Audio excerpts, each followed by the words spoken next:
The defending Tri-Valley Conference champions opened at home against the very inexperienced Sand Creek Scorpions. The Beat Diggers set the tone for the game on their very first drive with a 12-play, 65-yard march, culminated by a 4-yard touchdown run from Kevin Strow, who scored twice in the game. Brush led 20-0 at halftime and never looked back as Junior Flores, who rushed for 109 yards, found the end zone 3 times, including an 86-yard kickoff return late in the third quarter. The Brush defense also did a solid job limiting the Sand Creek rushing attack to 107 yards on 35 carries and coming up with interceptions from Jesse Spooner, Chad Freehoff, and Jeff Cranston. The 1-0 Beat Diggers remained at Beat Digger Stadium for the conference opener against another young team in the Weld Central Rebels. As opposed to their first game against Sand Creek, the offense got off to a slow start, running just 3 plays. But on their second possession, Bobby Anderson, who had thrown 2 incompletions, connected with Junior Flores on a 53-yard pass to give Brush a 7-0 first quarter lead. The Beat Diggers extended that lead to 15-0 by halftime thanks to a classic 14-play, 80-yard drive, which consumed just over 6 minutes. Anderson finished it off with a 1-yard keeper, as well as the 2-point conversion. Weld Central immediately made an impact in the third quarter as Michael Navarro returned the opening kickoff 88 yards for a touchdown, reducing the Brush advantage to 15-7. The Beat Digger offense responded, however, by running the football through the heart of the defense, with Kevin Strow scoring from 22 yards out for Brush's second 15-point lead of the game. Brush salted the game away early in the fourth on a 3-yard touchdown run by Brian Kaler. Kaler's tally came on the 14th play of an 80-yard drive, which consumed 6 minutes and 47 seconds. And although Weld Central scored 2 late touchdowns, the Beat Diggers were 29-21 victors. Kevin Strow and Junior Flores led the rushing attack with 124 and 97 yards respectively, while on the defensive side of the ball, Jeff Cranston intercepted his second pass in as many games.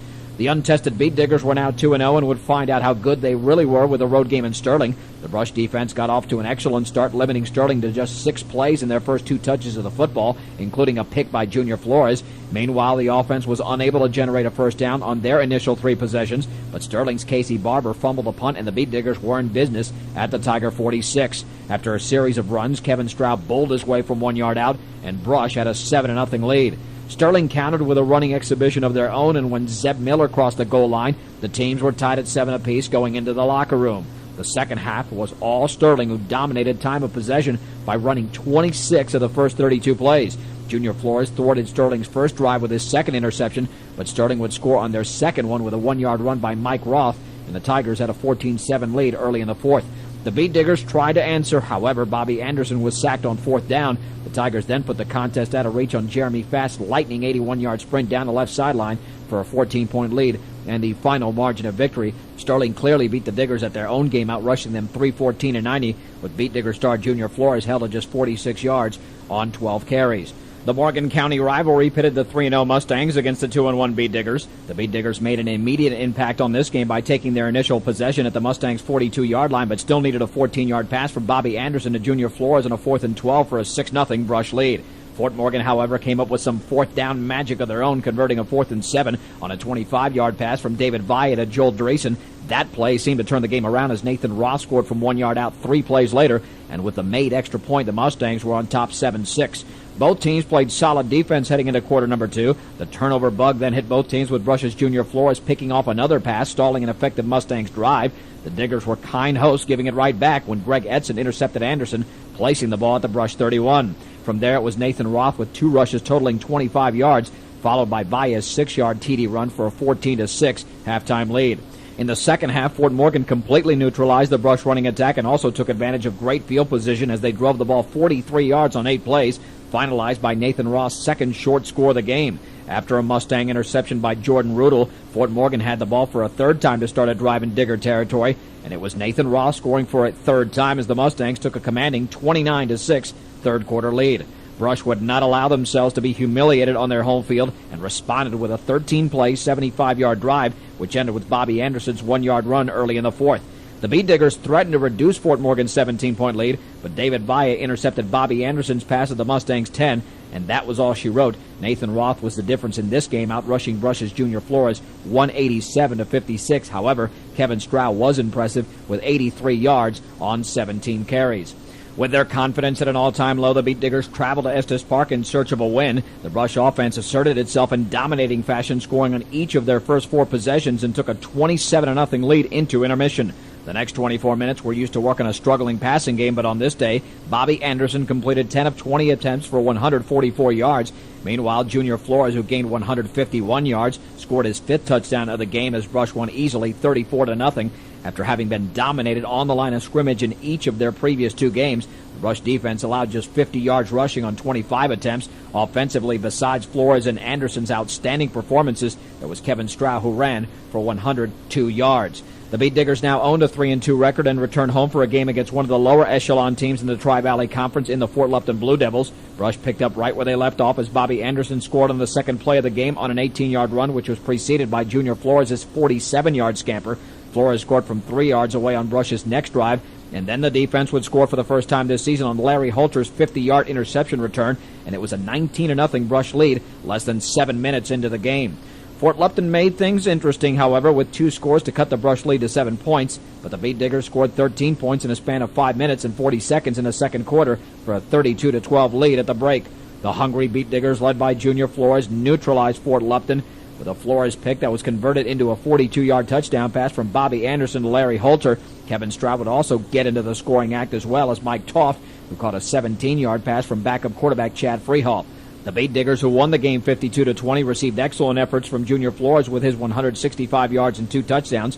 Bobby Anderson and his 6 of 7 passing for 98 yards and 2 scores. And the defense also played a key role with 3 interceptions, and Brian Kaler. Brush's Week 7 opponent would be the always tough Windsor Wizards. The Beat Diggers' game plan would be to run, and run even more. In fact, Brush ran 54 plays, 53 of them on the ground. Brush took a 14-0 first quarter lead thanks to a 1-yard touchdown run from Kevin Stroud and a 74-yard explosion by Junior Flores, who gained 225 yards on this night. The teams traded touchdowns in the second quarter as the Beat Diggers took a 21-7 lead into halftime. The difference in the first half was undoubtedly turnovers. While the Beat Diggers protected the football, Windsor was careless as Jesse Spooner recovered a fumble at the Brush 10-yard line, and Junior Flores intercepted a Todd Krakis pass in the end zone. In the second half, both teams were able to move the football, but neither team scored until Windsor's Cameron Sanders scored from 3 yards out to draw the Wizards to within 7 late in the fourth quarter.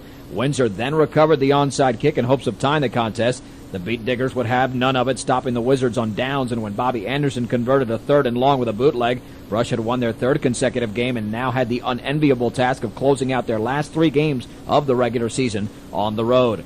The toughest of their 3 road games was their first one against the 6-1 Eaton Reds. On a cold, rainy night, Eaton jumped out to a 7-0 lead on a 17-yard run by quarterback Paul Loftus, but the Beat Diggers would even the score on a 4th and 3 10-yard screenplay that Junior Flores caught from Bobby Anderson. Eaton reclaimed a 7-point advantage on Loftus' scamper from 14 yards, but the Beat Diggers, as they had done throughout the latter portion of the season, scored just before the midway point of the game when Junior Flores rambled in from 5 yards away. In the third quarter, with a game tied at 14, the Beat Digger defense got aggressive, forcing 4 turnovers, one of which led to a 24-yard touchdown pass from Anderson to the acrobatic Larry Holter for a 21-14 lead. The Reds threatened to score on each of their last 2 drives, but picks by Junior Flores and Anderson sealed the road win for the Beat Diggers, who improved to 6-2 on the season. Another key road contest awaited the Beat Diggers in Berthoud. Brush wasted no time in getting out to the early lead as Junior Flores busted through a big hole for 13 yards, which landed him in the end zone for a 7-0 advantage. The Spartans displayed their excellent offensive skills on their next possession, with running back Oscar Maldonado scoring from 24 yards away for a 7-7 tie.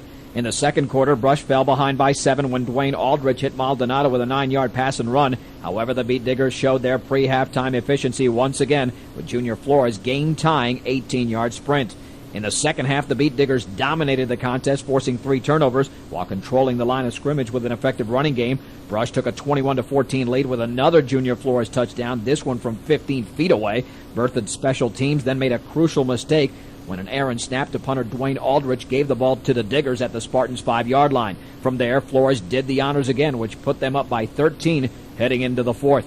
The insurance tally was provided again by Flores with a 12-yard run, his 5th touchdown and 208th yard of the night, and the Beat Diggers were off and away with a 33-14 win. Brush, with a 7-2 record, closed out the regular season against a winless Valley squad. Valley's ineffectiveness was evident early as Brent Cleason recovered a fumble on the game's first play from scrimmage, which was converted by Bobby Anderson, who found Mike Toff for an 11-yard TD pass and a 7-0 Brush lead. 2 plays later, Anderson intercepted a Valley pass, and it was Junior Flores jogging into the end zone just 41 seconds later for a 14-0 first quarter Beat Digger lead. In the second quarter, both teams scored a touchdown apiece, but it was Brush's 7 points on a 12-yard screen pass from Anderson to Flores that deflated any momentum Valley had in what was a 14-7 game. In the second half, Brush played their brand of football, running the ball while eating up valuable time. Flores scored his third touchdown of the contest, and Brian Kaler scored from 6 yards away, and Brush had a 35-14 victory, their sixth straight. With the win, the Diggers clinched second place in the Tri-Valley Conference and a first-round home playoff game against Trinidad. Well, that will do it for your game-by-game recap of the regular season. When we come back, we will look at that dynamic postseason. 3 great victories over Trinidad, Rifle, and Eaton. We will highlight those next following this timeout on your 25,000-watt sports information leader, AM 1010 KSIR.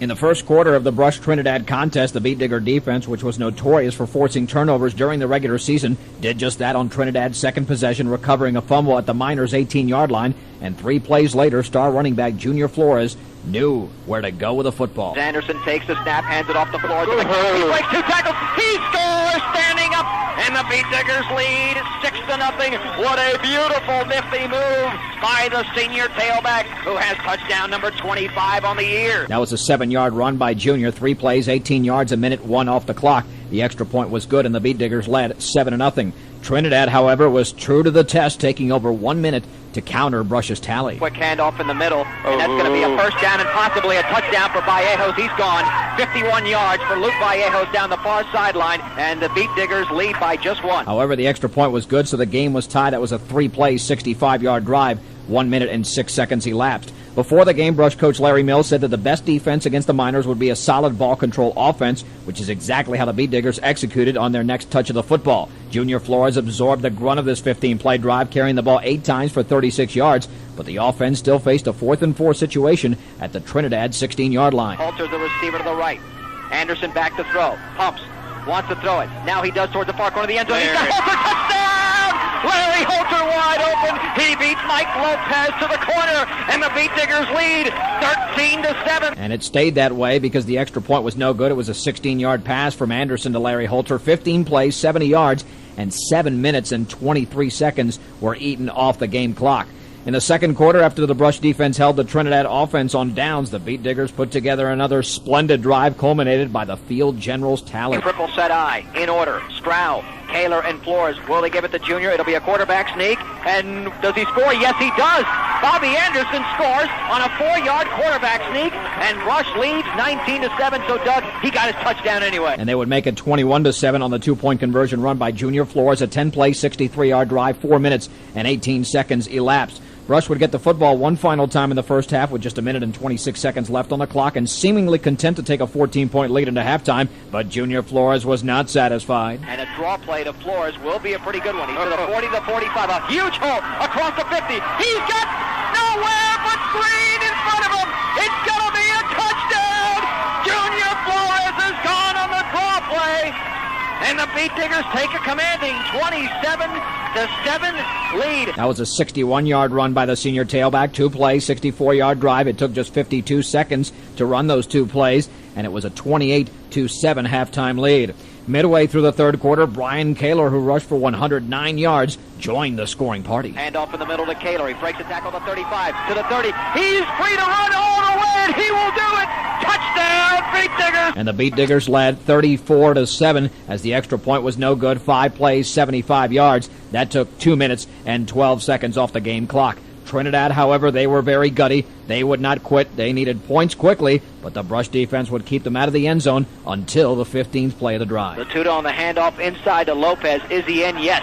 It's a touchdown for Trinidad, and the Beat Diggers lead 34-13. That was a 2-yard run by Mike Lopez. 15 plays, 78 yards, 4 minutes and 49 seconds off the game clock. The extra point was good, and Brush's lead was at 20 points. After a Trinidad interception by Mike Ferraro, the offense capitalized with quarterback Steve Latuda keeping the football to draw the Miners closer. Steve Latuda, the quarterback. Will he sneak it? No, he will keep it, and he will roll to his right. He will try to run it in. Latuda is hit. He scores. And it would be 34-21 after the extra point, a 7-play, 63-yard drive. 2 minutes and 16 seconds elapsed. Now, sensing that Trinidad was making a serious run in this ballgame, Brush would put it away thanks to their best athlete. Will it be Junior Flores? Yes, it will. Through the middle. Touchdown.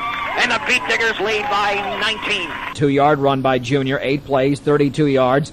The time of the drive, 3 minutes and 30 seconds. The extra point was good on this occasion, and it was 41-21. The Beat Digger ground game was the story once again in this 20-point victory. Besides Brian Kaler's 109-yard performance, there was Junior Flores' outstanding 205-yard effort to go along with 3 touchdowns, and Brush would now take their 7-game winning streak into Rifle, who won the Western Slope Conference. This Class 3A semifinal matchup featured 2 big offensive lines capable of dominating the line of scrimmage. The visiting and more experienced Beat Diggers used their brawn along with some finesse by none other than Junior Flores to get on the board first. Anderson on a deep handoff to Flores, right through the middle of the 40 to the 35. He's still on his feet, breaks a couple of tackles. He's going to score! Junior Flores to the 5, touchdown! And the Beat Diggers grab the early lead. That was from 42 yards out, 5 plays, 66 yards, 2 minutes and 31 seconds elapsed. The extra point was perfect. It was 7-0 Brush. In what was shaping up as a defensive battle with Rifle getting the better of the field position, the Bears evened the score early in the second. Handoff in the middle and a touchdown for Rifle. Alfini scores on the quick handoff, and it's 7-6 Beat Diggers. That was from 3 yards out by Alfonso Alfini. An 8-play, 48-yard drive with 3 minutes and 40 seconds off the game clock. The extra point was good by Jake Anderson, and the game was tied at 7. Despite a 57-yard punt by Larry Holter placing Rifle at their own 17, the Bears drove the ball down the field using up nearly 6 minutes on the game clock, but the effort was wasted when Marty Morales intercepted Donovan Nolan's pass at the Brush 15-yard line. With just over a minute remaining before halftime and 59 yards away from the end zone, Brush went to the big play once again. Second down and 7 Beat Diggers from their own 41-yard line. Anderson back to throw. Throws it across the middle. He's got Junior out there. First down to the 35, the 30. He breaks away. He's inside the 10 to the 5. Touchdown, Beat Diggers. Holy mahungus, they've done it again for the second week in a row, scoring before halftime a 59-yard toss from Bobby Anderson to the wide-open Junior Flores. A minute 20 elapsed on that drive. The extra point was no good, however, so the Beat Diggers took a 13-7 lead into the locker room.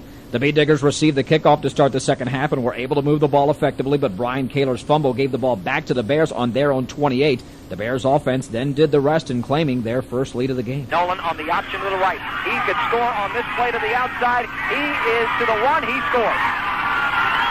Looked like his knee was down at about the 1, but the referee gave him the touchdown on a 7-yard bootleg to the right, and the game is tied at 13. However, Rifle would take a 14-13 lead on the extra point. That was an 11-play, 72-yard drive, 4 minutes and 53 seconds off the game clock, a 7-yard run by the quarterback, Donovan Nolan. This would prove to be the only time in the playoffs that the Beat Diggers would trail, but not for long thanks to Junior Flores. Anderson with a quick handoff inside. That is to Junior Flores. He breaks 2 tackles. He could go the distance to the 30, to the 20. Junior Flores, you have just scored your 3rd touchdown of the game. He did it this time from 59 yards out, and the Beat Diggers reclaimed the lead. And they reclaimed that lead by 7 points on the 2-point conversion run by Junior. A 3-play, 69-yard drive, 1 minute and 18 seconds off the game clock. After a 3-and-out by the Rifle offense, the Beat Diggers took a very tenuous 7-point lead into the final quarter. After a 34-yard scamper by Bobby Anderson to start the drive, Brush marched the ball methodically down the field until Junior broke loose again. Anderson hands it off to Flores to the left side, breaks 2 tackles, he's into the secondary. He scores again! Touchdown, Beat Diggers! That was from 23 yards out by Junior. 8 plays, 81 yards on the drive. They ate up 4 minutes and 28 seconds off the clock. The extra point was no good. The Beat Diggers still led 27-14. Rifle, however, came right back, giving Brush a taste of their own medicine. Fake reverse. Wide open, and that's going to be caught, and a touchdown on the long pass to Andy Johnson. Broken coverage, 60 yards. I mean, he was so open, he had Junior Flores beaten by 25 yards. There was no other way to describe that play but to say he was wide open. That was just a 2-play, 63-yard drive. 57 seconds elapsed. The extra point was good. And the Beat Diggers again were very, very close in this ball game, leading by just 6 points. On their next drive, Brush would face a 4th and 6 inches at their own 29-yard line with just over 4 minutes remaining. But despite the poor field position, head coach Larry Mills felt his offense could pick up the necessary. Bobby Anderson with a football, hands it off, and it's going to be hit at the line of scrimmage. Behind the line of scrimmage is Brian Kaler. They have stopped the Beat Diggers. With incredible field position for Rifle, the Brush defense stepped up to the forefront by forcing an intentional grounding penalty on quarterback Donovan Nolan and then stripping the football from him on the next play, which the Beat Diggers recovered. Although their intention was to run out the clock with their running game, the Brush offense and Brian Kaler could not help themselves from finding the land of no hash marks. Anderson hands it off to Kaler on the inside. Kaler to the 50. He's free. He scores!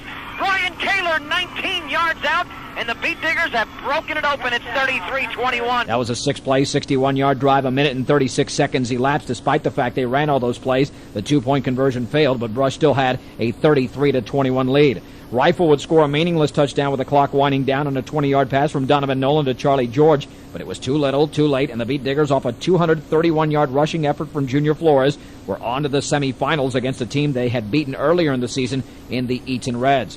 In that October 23rd matchup, the Beat Digger defense forced 4 second-half turnovers, completely neutralizing the Eaton offense in a 21-16 victory, and were looking to do the same on a chilly afternoon. But it was Junior Flores who uncharacteristically fumbled on the first play from scrimmage, giving Eaton the ball at the Brush 40. The favor was returned on the next play as Eaton's Jesse Flores coughed it up, and the Beat Diggers had the ball at their own 42-yard line.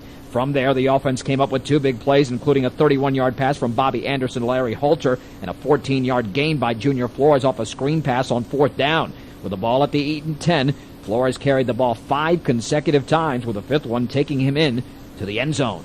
2nd and goal from the 2. Junior with a handoff again through the right side, and he's in for a touchdown, and the Beat Diggers lead 6-0. That was a 2-yard run by the senior tailback, 12 plays, 58 yards.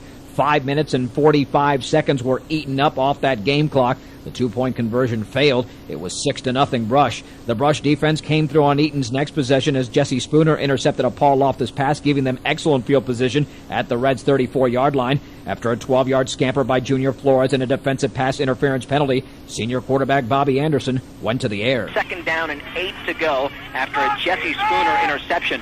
Backs are split. Morales is in motion to the right. Anderson is back to pass, plenty of protection, looks in the end zone, he's got a man wide open, it is caught by Larry Holter, touchdown, Beat Diggers! That was a 10-yard pass from Anderson to Holter, 4 plays, 66 yards, a minute 49 elapsed, and the 2-point conversion pass from Anderson to Marty Morales was good, so the Beat Diggers led 14-0. The quick strike Eaton offense was just that as Paul Loftus heaved a 55-yard pass to tight end Dustin Butler all the way to the Brush 1-yard line, and running back Mike Carrasco picked up the rest. And goal from the 1. Loftus will hand it off. That's going to be a touchdown. Left side scoring is Carrasco, and the Beat Diggers lead now by a score of 14-6. 4 plays, 76 yards in the drive, 1 minute and 21 seconds off the clock. The extra point was good. It was 14-7 Beat Diggers. Both teams mounted scoring threats in the second quarter, with the most serious and unexpected coming from Eaton just before halftime. After taking possession of the football at their own 15-yard line with just 53 seconds remaining, Paul Loftus would connect with wide receiver Jason Smith on 2 of the next 4 plays for a combined 66 yards, placing the ball at the Brush 9. 3 straight incompletions, however, forced the Reds to set up for a field goal from Todd Stancliffe. Todd Stancliffe will attempt the field goal. It's blocked by Junior Flores. Junior blocks it. Can he pick it up and run with it? Junior has blocked it, but it goes out of bounds at about the 30-yard line. Can you believe what this man has done? He's offense, he's defense, and now he's special teams on a huge play. Flores' blocked field goal prevented Eaton from gaining any momentum as the Beat Diggers took a 7-point lead into the locker room. On their home field, the Reds would not be slowed down despite starting the second half with the ball at their own 10-yard line. Nifty runs by Carrasco and Jesse Flores produced sizable amounts of yardage as the Reds threatened to tie the game, but Larry Holter put a stop to it by making a diving interception at the Brush 8-yard line. Brush then implemented their own ground game with a combination of Flores and Brian Kaler compiling 77 combined yards on the next 8 plays. With the ball at the 15-yard line of Eaton, Coach Larry Mills decided to give his running backs a breather and let Bobby Anderson's arm do the talking. Anderson, play action, throws in the middle. The pass is caught by Tubb. Pass to the 5. Touchdown, Beat Diggers! The Beat Diggers take a 13-point lead. That was on a 15-yard pass from Anderson to Mike Toft, the 9-play, 92-yard drive, their most impressive of the game. 4 minutes elapsed. The extra point was no good, but Brush still led 20-7. The relentless Reds responded on their next drive with a deadly aerial assault. 1st and 10 from the Brush, 41. Loftus, play action, back to throw. He lofts it up towards the near sideline. Smith is out there. He's got it. Smith scores. Touchdown for Eaton. 41 yards. That was a 5-play, 81-yard drive. 2 minutes and 1 second elapsed. The extra point was good, and Brush led by just 6 points at 20-14. The third quarter scoring barrage continued, but not without some trickery. On a 2nd and 15 play from their own 30, Coach Mills called for an option pass by Junior Flores, who found Larry Holter wide open for a 60-yard gain down to the Eaton 10. On the next play, Flores decided to run with the ball this time. First down, hand off to Junior through the right side. Junior to the 5, touchdown! Junior scores, and the Beat Diggers have reclaimed a 13-point lead. That was a 3-play, 65-yard drive. The 2-point conversion failed, so the Beat Diggers led 26-14. They took just 1 minute and 41 seconds to counter that Eaton touchdown. In the fourth quarter, the Brush defense frustrated the Eaton offense by recovering a fumble to go along with a Junior Flores interception. Eaton would score one final time with 12 seconds remaining on a 16-yard toss from Paul Loftus to Jeff Myers, but the ensuing onside kickoff rolled out of bounds and the Beat Diggers held on for a 26-21 win, which leads us to this afternoon's state championship game. When we return, we'll be joined by the visiting coach, Faith Christian's Clint Fick, and we'll do that after this timeout on your exclusive home of the Beat Diggers, AM 1010 KSIR.